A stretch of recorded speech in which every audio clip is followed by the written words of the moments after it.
George Danzig was one of the greatest mathematicians that ever lived. He was in graduate school and he had a statistics class that he came late to one day.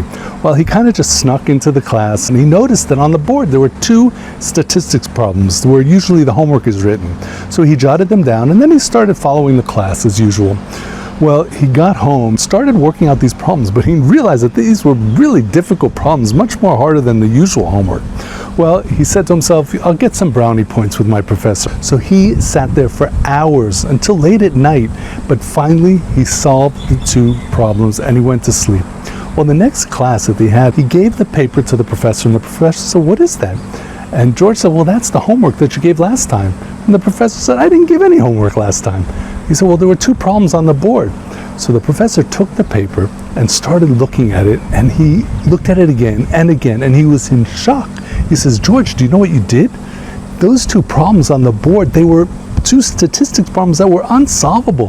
The greatest minds for hundreds of years could not solve those two problems, and you worked out a solution.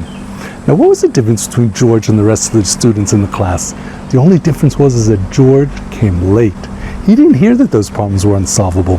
The other students did. They didn't even have the reason to try or put forth any effort because they knew that there was no hope in finding a solution, but George didn't hear those words. He only saw that there was homework and he found it within him, the strength, the wisdom, the ability to work hard and solve those problems.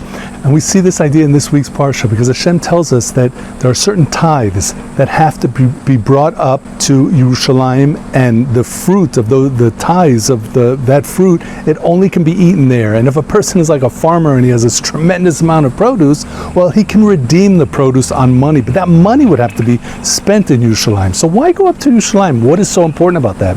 Well, the Kadosh Baruch Hu is telling you, he says, you might be a farmer, you might be living in these outlying areas, and you might not see that rich Jewish life, but know that it exists. Come to Yerushalayim, see the sages, the Sanhedrin, where the high court, they sat, listen to the Torah, the wisdom, see a Jewish life, a rich Jewish life, and realize that you're also capable of that spirituality. You may not know it, but you have it inside you. It's deep inside you. Let it come out. This Parsha is always read before Chodesh Elul, that 1 month before we go into the high holidays.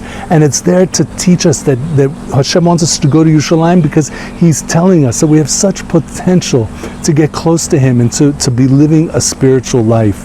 Let's not forget it. And hopefully soon I'll be able to take my lemons up to Yerushalayim. We'll be able to eat them together. They'll be nice and yellow, and we'll have some lemonade together. Bikarov. I hope it happens soon. In the meantime, have an amazing Shabbos.